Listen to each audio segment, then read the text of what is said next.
Bueno, muy buenas. Vamos a dar, como siempre, esos 2 minutitos de cortesía para que vayáis entrando. Hoy, bueno, pues la segunda parte de esta secuencia, que van a ser 3 webinars hablando sobre ETFs. Y hoy, pues bueno, tendremos el privilegio de que nos acompañe también una de las distribuidoras y gestoras más grandes, que es Vanek, y sobre todo su director también aquí en España. Así que vamos a esperar un poco y ahora en cuestión de un minuto arrancamos.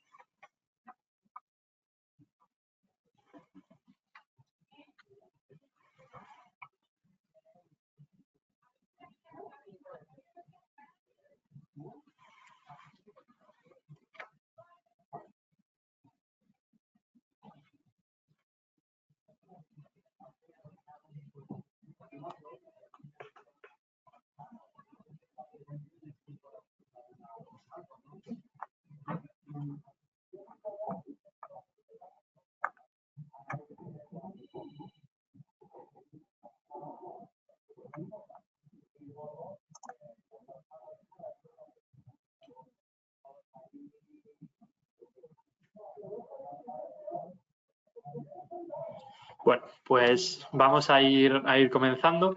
Como os comentaba, pues bueno, segunda parte de esta serie de webinars sobre ETF. Ya teníamos la introducción, podéis verla también si no pudisteis asistir en YouTube, en nuestro canal.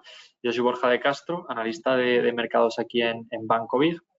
Hoy tendremos también con nosotros al director aquí en España de Vanek, que es Eduardo Escario. Y bueno, lo que vamos a hacer un poco es esta presentación ya de productos más concretos de la gestora y también de esos ETFs que han ido además bastante bien durante este año, que nos explique un poco en profundidad de qué se trata y qué es Vanek. Y luego veremos también cuáles son las ventajas de esta colaboración entre la gestora y nosotros. Así que, Eduardo, cuando quieras, es un placer tenerte por aquí.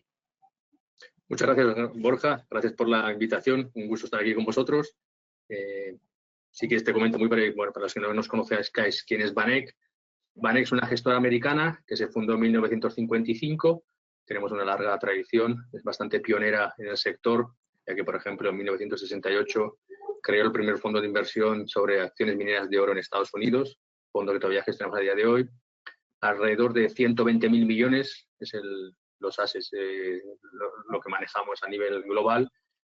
Somos una empresa privada independiente, somos un poco distintos también porque no utilizamos futuros derivados, somos más conservadores, hacemos una réplica siempre física de los ETFs, es decir, no compramos, por ejemplo, acciones mineras de oro en el ETF de oro, o aunque hagamos ETFs de equities a través de acciones, por lo tanto somos un poquito más conservadores por ese lado. Tenemos una larga presencia en Europa desde hace muchos años, con 120.000 millones, como os comentaba. Bueno, somos uno de los jugadores más grandes del mercado del mundo. Bueno, feliz de estar aquí con vosotros y compartir un poco ideas de sector temático que está tan de moda. También, bueno, recordaros, tenéis el chat, es completamente anónimo, ir haciendo preguntas durante la presentación y luego, Eduardo, dedicamos pues unos minutos al final para poder responderlas y también interactuar un poco más con ellos. Perfecto. Estupendo. Pues vamos a comenzar, si quieres, con lo que es la presentación de esos ETFs temáticos como comentabas y hablar un poco también de esa presentación. Sí. ¿Puedes pasar la página, Borja? Sí. No sé si lo estáis viendo ahora mismo.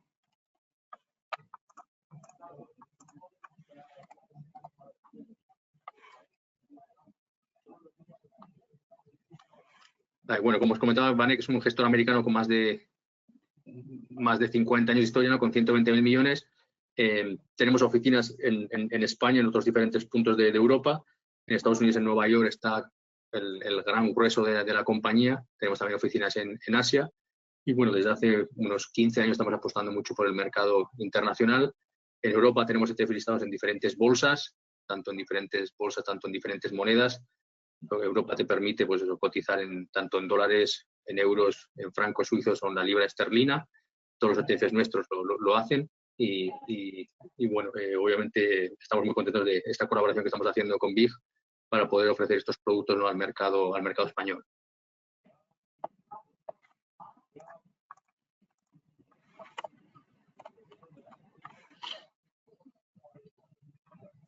Si quieres, dale, Borja. Sí.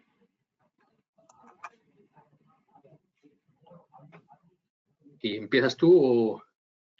Sí, si quieres, bueno, no sé si estáis viendo ahora lo que es la presentación.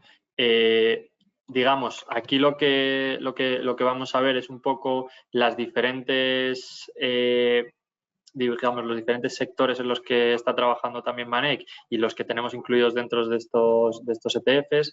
Tenemos entertainment, tenemos tecnología y luego también pues un poco de esos dividendos, que también es algo interesante.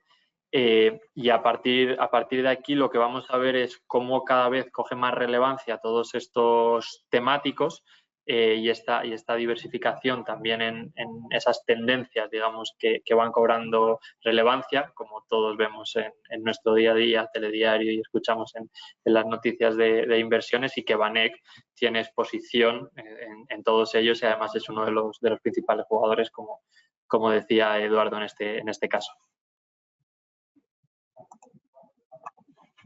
En todo esto, lo que también tenemos, pues bueno, lo que buscamos en esos ETFs es, pues al final, reducir también todos estos costos, que sabemos que en los mutual funds pues es mucho más alto.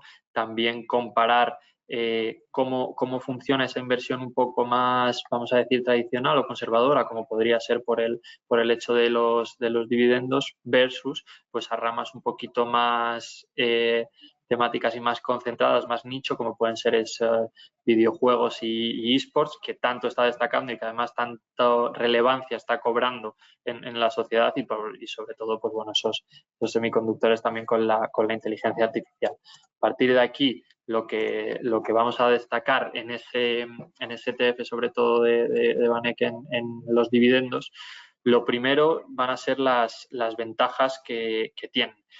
Lo primero es esa similitud en lo que es el funcionamiento o desempeño respecto al Eurostoxx 50, ¿vale? La composición la tenemos bastante parecida. ¿Esto qué quiere decir? Pues imaginemos que el Eurostoxx pues tiene un crecimiento este año de un 15%, vamos a ver cómo más o menos este ETF, pues en lo que es por precio, esa cotización, pues va a estar a lo mejor entre el 14 y el 16, siempre tiene, pues bueno, un poquito de ese tracking error, pero va a estar muy, muy pegado. ¿Qué es lo interesante de todo esto?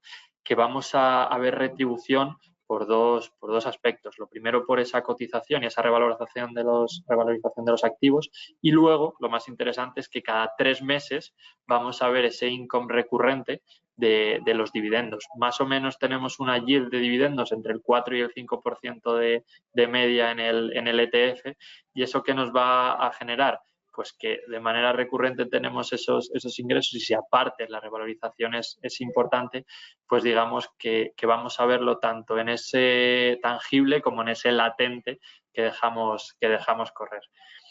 Al final esto es una ventaja versus a compañías, por ejemplo, pues que no generen ese dividendo, y también es una diversificación que sabemos que muchos índices o muchas de estos ETFs están basados más en Estados Unidos, en esos aristocráticos o dividend kings, mientras que estos pues también tenemos foco aquí en Europa con empresas fuertes, también en España las hay, que se dedican a toda esta industria, y también tenemos esa diversificación porque sabemos que parte de esos activos del Eurostoxx trabajan también con mucho parte de su infraestructura y negocio allí en Estados Unidos. Por lo tanto, también tenemos diversificación en ese aspecto. Pero bueno, esto ahora os lo va a comentar también más en detalle en las siguientes slides, y mucho mejor que yo Eduardo, que es experto, por supuesto, en mercado y también en su compañía. Así que me quedo como un espectador más, Eduardo, expectante a tu presentación. Gracias, Borja. Bueno, vamos a hablar de dos temáticas, ¿no? Dos temáticas que están muy de moda, como comentabas. Hemos visto mucha más inversión hacia los sectores temáticos, que están muy de moda a raíz de la pandemia, y es una alternativa muy interesante, ¿no?, para diversificar tu portafolio, tu cartera, poder tener alguna de estas temáticas, ¿no?, siempre en tu cartera, que te pueden dar un valor añadido y un buen rendimiento, que es lo que se trata, ¿no? Vamos a hablar de videogaming y eSports, un sector que se puso muy de moda en la pandemia, cuando estábamos todos encerrados en casa. Pues bueno, al final que jugamos o veíamos a nuestros hijos, a nuestros amigos jugar, y cómo ha cambiado la industria totalmente. Hoy en día se juega en casa, pero se juega con compañeros, con amigos que están en otro sitio, o otra ciudad, o incluso otro continente, ¿no? Algo que ha cambiado totalmente. Cuando pensamos en videogaming, pensamos que son niños pequeños, pero si nos centramos en la edad media de los jugadores, es de 33 años y americano. O sea, ¿qué nos dice esto? Que tiene un poder adquisitivo que es bastante interesante para el beneficio de estas compañías, ¿no? Vemos cómo el sector ha cambiado totalmente. Por ejemplo, estamos viendo el videogaming y eSports. Antiguamente había que ir a una tienda, comprar la Nintendo, la Play, y luego hasta dentro de 5 años pues había una nueva Nintendo Play, no la podías actualizar, te comprabas el juego y poco más, ¿no? Hoy ha cambiado todo eso, ¿no? Hoy puedes ir comprando accesorios, tanto en la Nintendo, en la Play, pues el pase de batalla que llaman el Fortnite, un arma, una vestidura, etcétera, ¿no? Entonces está cambiando bastante en ese aspecto, ¿no? Ha cambiado mucho porque, por ejemplo, el evento más visto a día de hoy es lo que llaman League of Legends, ¿no? Es el más visto que la final de la Champions, que la final de la NBA o la final de la Super Bowl. Es algo lo cual no estábamos acostumbrados hace muchos años, ¿no? Otra característica muy interesante es, por ejemplo, el que gana el Fortnite al año se lleva un premio de 3 millones de dólares. El que gana el Open de Augusta en Estados Unidos se gana 2 millones de dólares. O sea, estamos viendo cómo está cambiando mucho el espectro a día de hoy en tema de deportes, ¿no? La India es el mercado líder, con más jugadores que Europa y América del Norte conjuntamente. India todavía tiene más jugadores, y estamos viendo que la India es un país avanzado muy digitalmente. Una de las características muy interesantes que están haciendo las compañías de juegos es, si podemos ver el gráfico desde 2015, como podemos ver la barrita azul clara, perdón, la azul oscura, es el beneficio que están consiguiendo a través de los juegos con los móviles. Como vemos, está creciendo mucho más, a ritmo mucho más agigantado que el resto, y la parte más grande de su beneficio viene a través de los móviles, ¿no? Por lo que están haciendo los jugadores, los creadores de juegos, es que, por ejemplo, en la India, un país muy digitalizado, ¿no?, casi todo el mundo tiene un móvil. Entonces, el juego lo dan gratis, se lo pueden descargar gratis, pero van actualizando conforme van comprando un accesorio, como hablábamos antes, van gastando, ¿no? O sea, se lo están poniendo un poquito fácil a esos jugadores, ¿no?, para que luego puedan ir consumiendo. Y como vemos, el consumo de los móviles es donde están yendo la mayoría de márgenes, ¿no? La inteligencia artificial está transformando la industria de los juegos, obviamente, ya que está reduciendo tanto los tiempos como los costes de desarrollo, y también está impulsando los márgenes de las compañías. O sea, que vemos que estas compañías cada vez son mucho más interesantes. Este ETF, por ejemplo, que llevamos de año, sube alrededor de un 40%. O sea, el desempeño es muy bueno, y bueno, pues es una característica muy importante que creemos que es un sector que ha venido para quedarse, ¿no? Porque el videogaming cada vez está más al alcance de todo el mundo, y estas compañías están sacando muy bien el beneficio en el sector, ¿no? Y ahora pasamos a la siguiente temática que quería hablar hoy, es el semiconductores, ¿no? Otra temática que está muy de moda, está muy en boca de todos por el tema de inteligencia artificial, el tema de NVIDIA. NVIDIA es la empresa que pondera más dentro de semiconductores, la más grande del mundo de semiconductores. Y lo que hemos visto en semiconductores es que hay una revolución industrial totalmente. Desde hace unos años, los semiconductores son esos chips, ¿no?, que ayudan a impulsar tanto los automóviles eléctricos, la computación en la nube y la inteligencia artificial, ¿no?, cada vez más valiosa, ¿no? Entonces, estamos viendo cómo la inteligencia artificial pues cada vez lidera, o los chips cada vez se están metiendo más en distintos sectores, ¿no?, como puede ser la atención sanitaria, la automoción, como hablábamos, la electrónica de consumo o la automatización industrial, ¿no? Los GPUs se han convertido en el hardware de referencia de la inteligencia artificial debido a su capacidad para realizar muchos más cálculos a la vez, ¿no? Entonces, estamos viendo que aquí hay mucho margen de mejora, ¿no? Si nos acordamos, al principio de la pandemia había una escasez de chips impresionante todo el mundo, ¿no? Había mucha demanda, pero poca oferta. Si te querías comprar en Europa un coche nuevo, tenías que tardar 6 meses porque no había suficientes chips para producir esos coches, ¿no? Entonces hemos visto todavía, bueno, que hay todavía mucha más demanda que la oferta que hay, ¿no? Entonces, ¿qué está pasando? Pues tanto Estados Unidos como Europa, los países desarrollados, pues están intentando crear ellos mismos su propia industria de semiconductores, ¿no? No depender tanto de otros países, ¿no? Por ejemplo, en Estados Unidos, la ley de chips que han creado ellos es unos incentivos de 39.000 millones de dólares para impulsar la producción nacional y una iniciativa de 11.000 millones para impulsar la economía de investigación y el desarrollo para la industria. Lo que buscan es eso, es mejorar la producción de semiconductores en Estados Unidos y promover chips en Estados Unidos, que es un poco lo que busca Trump, ¿no? Es producto que sea fabricado en Estados Unidos, no depender tanto de fuera, ¿no? Ese riesgo político que en un momento dado puede haber, ¿no? Y lo mismo pasa en Europa con la ley de chips, ¿no? Tiene un objetivo, ha creado otra ley, que es ser autosuficientes en semiconductores, ¿no? Sobre todo en la producción de chips y en los sistemas avanzados, ¿no? Entonces, lo que se espera que con estas leyes, pues el crecimiento de la industria va a crecer pues, significativamente mucho, va a ayudar a la investigación y al desarrollo y, como comentaba, el gran objetivo es diversificar esa cadena de suministro que sea reforzando la producción nacional, es decir, no depender de otros países, sino que cada país sea un poco autosuficiente, ¿no? Por eso, por ejemplo, Alemania está poniendo mucho dinero en el mercado, el propio mercado alemán está haciendo un subsidize al mercado local para que esos chips lo puedan crear localmente, porque hemos visto que los chips hoy en día son utilizados para prácticamente todo. Hablamos de los coches eléctricos. Hoy en día el precio de un coche eléctrico viene determinado el 60% de su precio por el precio de los chips, por lo cual ya es obviamente es de gran relevancia. Pero los chips, como vemos, son utilizados para todo tipo de defensa, de armamento, de atención sanitaria, etcétera. Y vemos que es un desempeño muy bueno. También sube lo que llevamos de año alrededor de un 30%. Es uno de los productos más grandes que hay en el mercado con 2.500 millones. Vemos que cada semana obviamente tiene bastantes flujos porque vemos que hay una revolución industrial en todo el tema de los chips y a pesar de ello la inteligencia artificial que se habla tanto es un beneficio todavía muy pequeño, por ejemplo, de NVIDIA todavía la inteligencia artificial. NVIDIA es la empresa más grande de semiconductores, también de inteligencia artificial, pero trimestralmente cuando vemos cómo presenta los resultados vemos que la inteligencia artificial cada vez va pesando mucho más en su cuenta de resultados y las expectativas son bastante buenas. O sea, que creemos que puede ser una alternativa muy interesante si alguien quiere tener una cartera temática diversificada, ¿no? Siempre recomendamos que todos deberíamos de tener una cartera diversificada para, obviamente, no poner todos los huevos en la misma cesta, ¿no? Y todos estos ETFs están disponibles a través de BIG. Sí, bueno, además de esto, por también hacer un poco de esas preguntas que también nos van llegando en cuanto al primero, que vamos a volver además en la slide para que lo acompañen.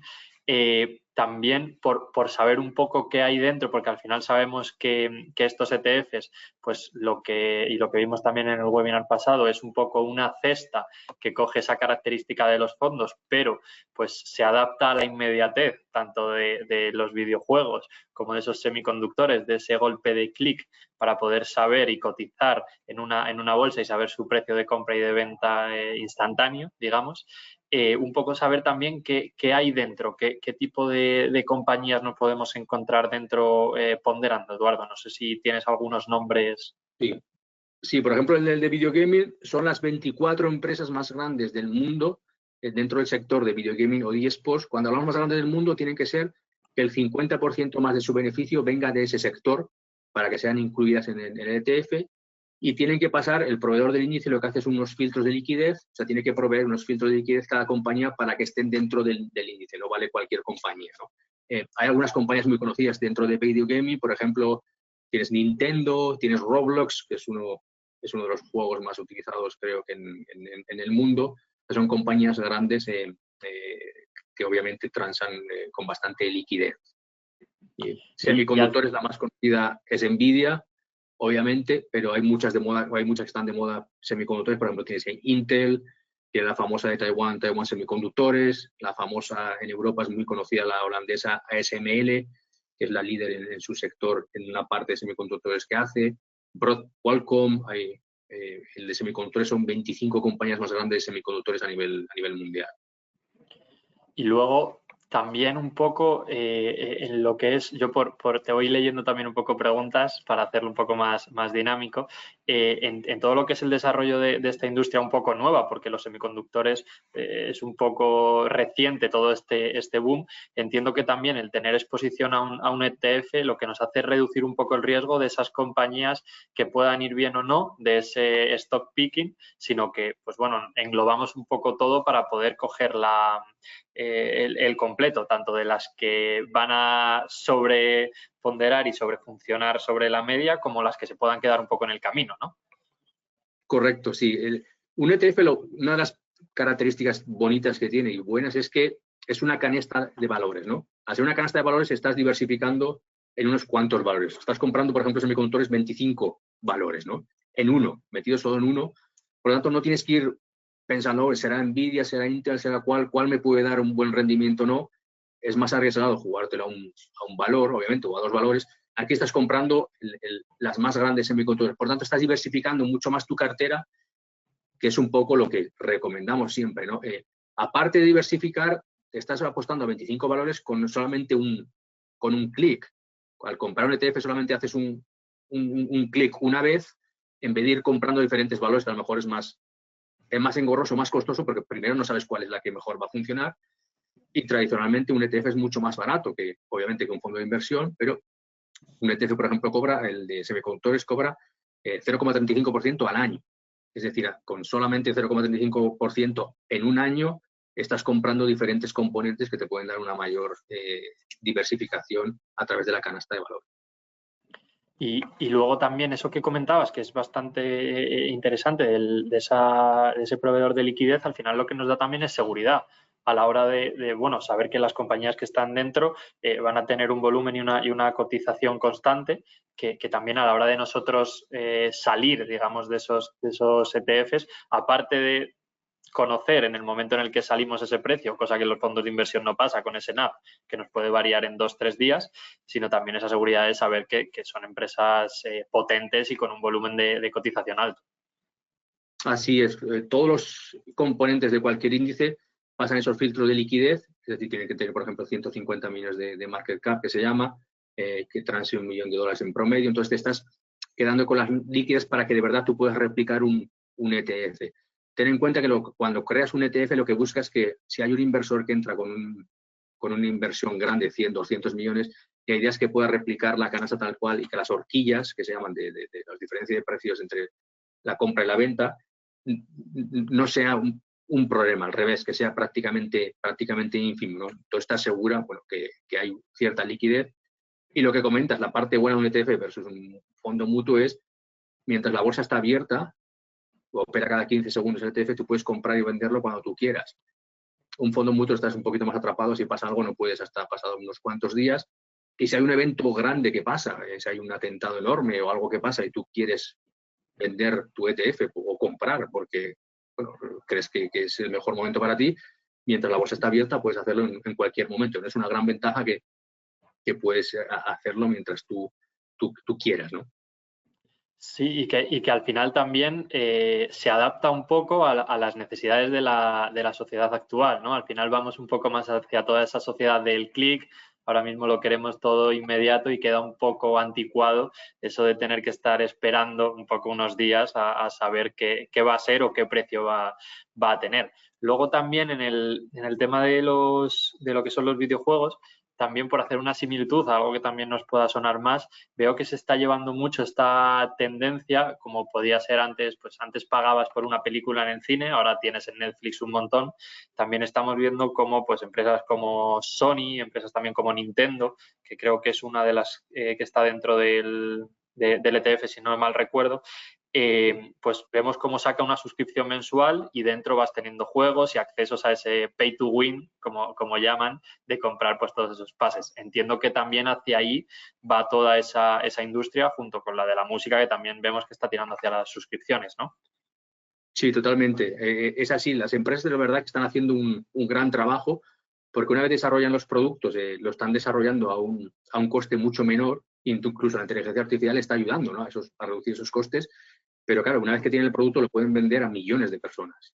Porque no es como antiguamente que tenían que tener una tienda y tener que venderlo, ¿no? Hoy en día, a ver, yo tengo 2 hijos, por ejemplo, que ponen a la Nintendo o a la Play y directamente te dicen, oye, puedo comprar esto por 8 euros, esto, entonces, claro, estás consumiendo cada poco y los márgenes de estas compañías son cada vez mucho más mayores porque están sabiendo reducir los costes, pero a la vez es un producto que pueden ofrecer a todo el mundo. O sea, no hay una diferencia entre un país y otro, sino cualquier cliente es totalmente su cliente potencial.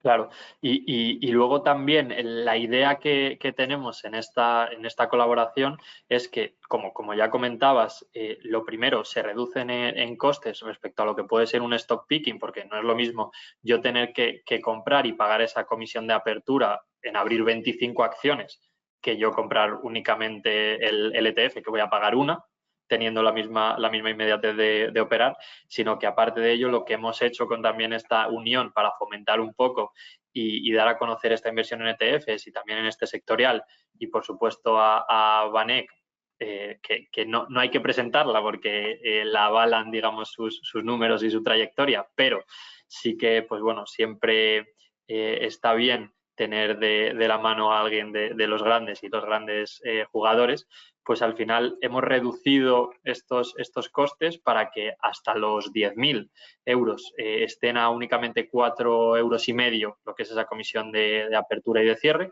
y que las inversiones superiores a 10.000 no tengan coste de apertura ni de cierre. ¿Qué queremos con esto? Pues al final fomentar un poco toda esa diversificación, fomentar también que conozcáis tanto estos productos, la funcionalidad y la plataforma también nuestra, y que un poco de la mano, Eduardo, consigamos que diversifiquen un poco más sus carteras y conozcan y trabajen estos productos. Sí, yo creo que es muy bueno que la gente entienda las bondades de los ETFs, ¿no? Todas las cosas buenas que tienen, unos costes muy atractivos, muy bajos, que en cualquier momento, pues como comentabas tú, hoy en día queremos todo a golpe de clic, lo queremos ya, pues en cualquier momento que la bolsa está abierta puedes comprar un ETF, puedes comprar o puedes vender un ETF, ¿no? O sea, algo que es muy transparente porque en todo momento tú puedes ver que 24 compañías son las que forman parte del Video Gaming Export. O sea, es todo público, no hay nada que esconder. Tú puedes ver las 25 compañías, cuánto pondrá cada una de ellas dentro del índice, cuánto está subiendo, cuánto ha bajado, cuánto reparte dividendo, cuándo no. Esa es la parte también atractiva, que antes de comprar o invertir tú ya tienes toda la información que tú quieras. Siempre tienes que buscarla y la analizas. Si te gusta bien, bueno, pues es interesante, ¿no? Los fondos mutuos a lo mejor es un poco más complicado por ese lado, pero bueno, creemos que tener alternativas temáticas es muy bueno para una buena cartera diversificada, que sería la regla número 1 de cualquier inversor, ¿no? Poder diversificar muy bien tu portafolio, lo cual obviamente vas a dormir también un poquito más tranquilo.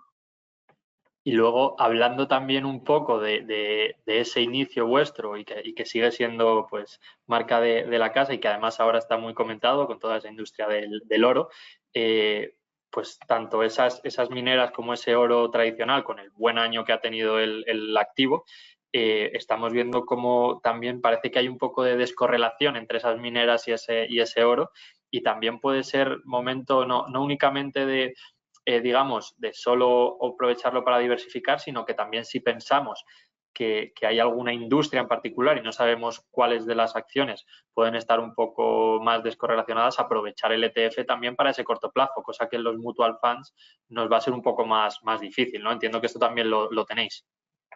Sí, por ejemplo, como comentas tú, tenemos el ETF de acciones mineras de oro más grande del mundo. Entonces, hay gente, bueno, que obviamente el oro es un activo refugio, pero que este año el performance está siendo uno de los mejores, también sube como alrededor de un 30% arriba. Es el asset class que mejor se está comportando que llevamos de año. Y efectivamente hay gente que le gusta mucho la apuesta táctica porque cree que, bueno, va a haber más inflación en Estados Unidos, pues a lo mejor es el momento de apostar para oro. Se está viendo que los bancos centrales están comprando mucho más, puede ser una buena alternativa para oro. Y lo que comentas tú, el oro físico ha subido mucho, las acciones mineras de oro han subido más, pero todavía las acciones mineras de oro están como alrededor de un 20 o un 30% más baratas de valor, más descontado que el oro físico. Por lo tanto, si el oro tiene un buen rendimiento, las minas de oro tradicionalmente suben más que el oro, y al revés, cuando bajan, caen más, porque tiene un beta de 2. Es decir, si apostamos a que el oro va a subir en los relativos meses o años que vienen, las acciones mineras de oro puede ser una buena alternativa. También están sabiendo reducir mucho sus costes las compañías, por lo tanto el margen se ha ampliado mucho más a raíz del oro también, que están en máximos 2.600, 2.700, ¿no? Dólares. La perspectiva que vemos de oro es muy buena, sobre todo porque hay muchos bancos centrales de países emergentes que están comprando mucho oro, sobre todo China. China desde 2008 está intentando dedolarizarse, entonces está comprando mucho más reservas de oro. Desde hace 3 años ha doblado su apuesta por el Banco Central de compra de oro, de un 2% ha pasado a un 5%, todavía está un 15% muy lejos de otros mercados emergentes.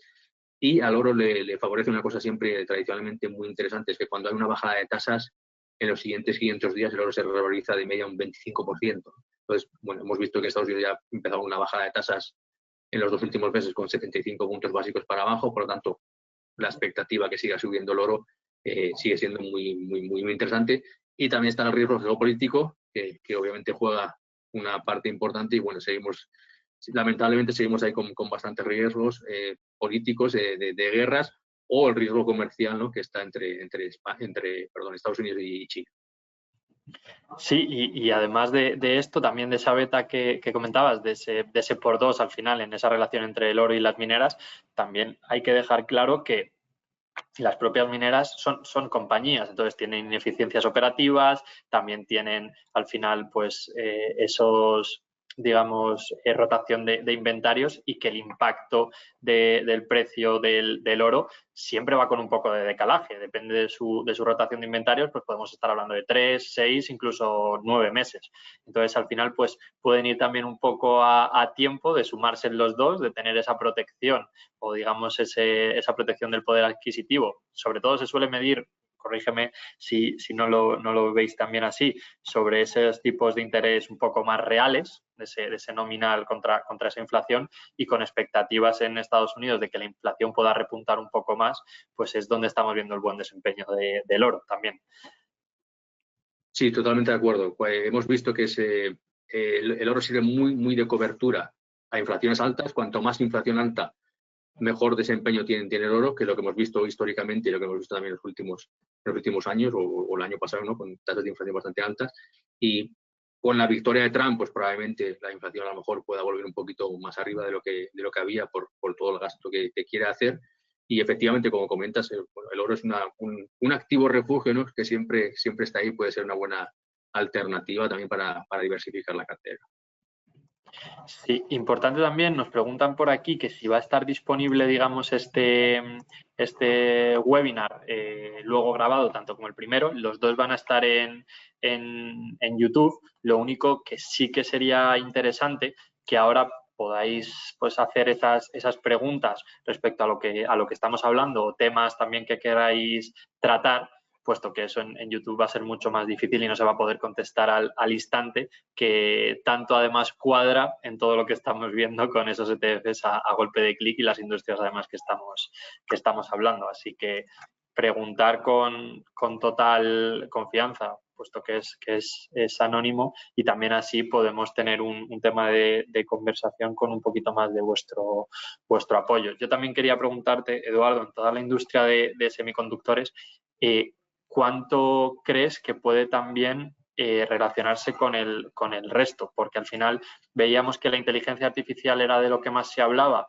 pero nadie se fijó en un principio, por lo menos no el público general, en que para esa inteligencia artificial hacían falta esos chips de Nvidia y que ahí empezó a subir. Y ahora estamos viendo un poco lo que puede ser similar con esos centros de datos, que también hay, pues bueno, tanto empresas eléctricas con toda esa ingeniería y conexión, como empresas de real estate para toda esa infraestructura. Entonces, no sé si ves tú también algún nicho que pueda estar relacionado o un poco así más de actualidad. Sí que vemos bastante demanda, como comentas tú, a través de la inteligencia artificial y otros casos hacia la energía nuclear. Totalmente de acuerdo, ¿no? Está muy impulsada por la inteligencia artificial, porque la energía nuclear, uno de los grandes problemas que tiene es que estamos consumiendo mucha más electricidad que antiguamente. Pues por el tema del Bitcoin hay mucha más electricidad.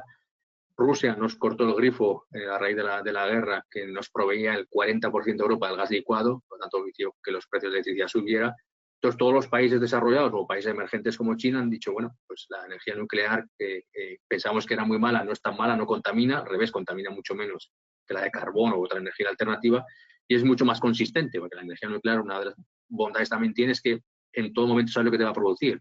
La eólica o solar está muy bien, pero si no hay sol o no hay viento, no te va a producir. Por lo tanto, no puedes confiar 100% solamente en ella, ¿no? Necesitas un mix de varias, ¿no? Entonces, la energía nuclear sí que hemos visto mucha demanda por este lado en los últimos meses o último año. También hay muchas empresas, por ejemplo, en Estados Unidos, tanto Amazon como Microsoft están comprando reactores ellos mismos de electricidad para poder fabricar esa electricidad, porque lo que comentabas tú, cada vez hay muchos más data centers que se están incorporando al mercado y esos tiran mucho de electricidad, por lo tanto sí que estamos viendo que, bueno, que para también intentar mitigar esa huella de carbono que hay que reducir de aquí al 2030 aproximadamente la mitad, pues hay que tirar mucho más de otro tipo de energías limpias, y la nuclear, por ejemplo, es una de ellas, obviamente. Sí, y por cerrar también y dejar un poco de pinceladas para el siguiente, estamos viendo como uno de los mayores jugadores en Europa, y que además lo tenemos cerca, en estar combinando esas dos energías, es Francia, que lo hablábamos además antes, que combina tanto esa energía solar más en el sur y un poco más hacia el norte, París y también todo el norte, más esta energía más nuclear. Creo que también va a partir todo de esas eficiencias que buscan y esas verticales también de negocio, con lo que comentabas con Amazon y con Microsoft, que al final ven que va a ser necesario toda esa producción y lo generan un poco interno, al igual que Amazon hizo, por ejemplo, con las líneas de distribución, con Amazon Web Service. Entonces, ¿crees que al final también todo esto va a llevar a que las compañías grandes, entiendo, cada vez tengan más servicios dentro de ellas, ¿no? Totalmente de acuerdo. Yo creo que es lo que hablábamos un poco antes, de que los países están intentando autoabastecerse por el tema de semiconductores. Lo mismo en energía nuclear. Debido a la inflación, los altos precios de la electricidad, cada país está intentando autoabastecer él solo con energía nuclear. Como hablabas, cuando pasó el tema de Rusia, Francia fue la primera creación en Europa y dijo: voy a construir 15 centrales nucleares. En Europa hay como 105 centrales nucleares, 75 de ellas están alargando el periodo de eficiencia. China, el primero que dijo: bueno, voy a doblar mi capacidad. Está construyendo 26 plantas nucleares nada más. O sea, cada país está intentando dependerse uno mucho más de sí mismo y poner esos recursos, ¿no? Y las empresas grandes, obviamente, pues han visto que hay un margen de mejora para que ellos sean autosuficientes, no dependan de otro país, otro proveedor o otro cliente.